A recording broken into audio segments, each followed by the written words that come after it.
everyone. So today I'm going to talk about ways to heal yourself.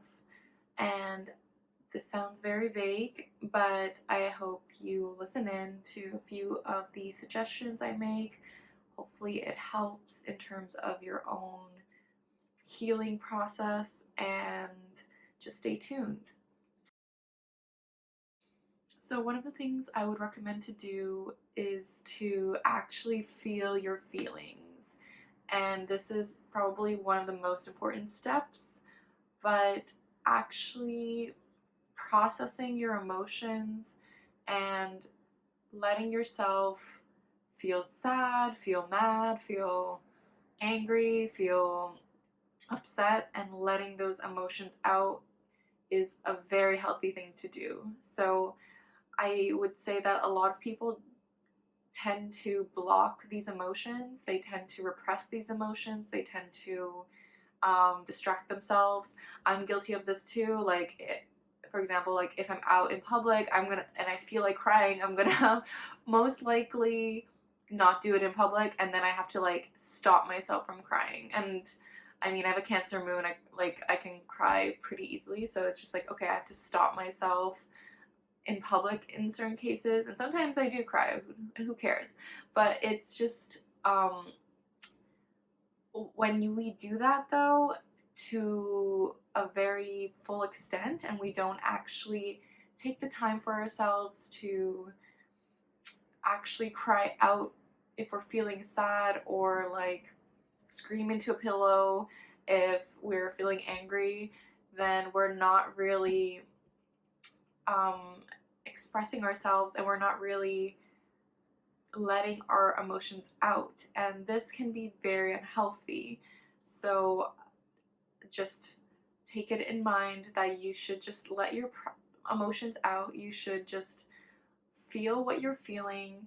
Take some time out. Like, for example, like if you felt sad and you couldn't really cry it out in the morning, is there something you can do in the evening to let yourself cry it out, even if you don't feel like crying anymore, just because it's still there, it's still underneath us, and it's our wounds, it's our inner wounds that are being affected by this. So when we do feel triggered, sometimes we just deny that trigger. We kind of just say, oh, I don't want to look at this, or oh, I don't want to go into this route. And you do you, but sometimes it's important to recognize our triggers and to really understand why is it triggering me, and letting it trigger you in an emotional response, but having a safe space to process those emotions, and having a safe space to let your feelings out. And I'm not saying that you should look for triggers, but I'm saying that definitely keep this in mind if you are feeling this way, and to not just completely avoid your own emotions and feelings. So this is something that I think is super important to do. It's very therapeutic to cry, like spend a day crying, just or like spend like an hour just crying out what you have to, because you need a release. Because if you don't get that release, then you can just feel really restricted in yourself, and you only have one body, so make use of it. Another way to heal ourselves is meditation. Just taking those deep breaths, like 5 minutes a day in the beginning of your day for your morning routine, after you have coffee or before. And it can just be something that you do to give yourself mental clarity and space. If it seems intimidating, it really isn't. It's just giving yourself the deep breaths and closing your eyes and becoming more present in the moment. And this is something I struggled with a lot when I was younger, but I was always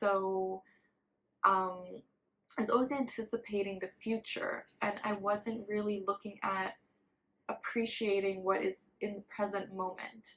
And I think meditation really helps us do that. And it can help us see what we really need to work on in the present moment and what is still relevant in the present moment. So this is just something to keep in mind. I'm not saying meditation is for everyone, but I would just give it a shot if you haven't already, and ask yourself, like, how can I fit this into my daily schedule or my weekly schedule, or when can I do this to really help myself breathe and help myself relax and feel less stressed in general. So I hope that helps. So my next tip is to journal. So I am someone who has difficulty journaling, but I do recognize that when I'm really um, upset or if I'm really down and I just don't know what to do, I tend to journal, and it does definitely help me feel better. And the reason for this is I believe that if you physically journal out what you're currently feeling, then you have a different type of release. So it's still an emotional release, but it's like a written format of all the feelings you're feeling, like all the things you're feeling. So I think it's super important to do when you can. If you are intimidated by journaling, I would then suggest like journaling prompts to help you in deciding what to write about. And they don't have to be about like what your day was or something so simple, but it could just be like, what am I feeling right now? Why am I feeling this way? What are my fears that are holding me back? Why am I comparing myself? Why do I feel stuck? What can I do to change this? Like, what can I do to really consider myself in a different perspective? And having it written out really helps us see things in a different perspective, because then it's not just all in your head.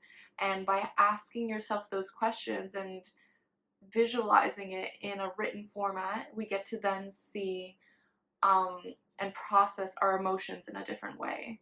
So I would definitely recommend journaling, as it is such an accessible way to process our emotions, and it's something for ourselves, right? It's something that we can just keep for ourselves. We can reflect back, oh, I was in this state at this point, but by journaling and by like getting to see what has happened in that time frame, we get to then really understand what changes have occurred in our life and the reasons behind this. So I would recommend journaling as a form of healing yourself, because it really does help you really look at your feelings in a different way.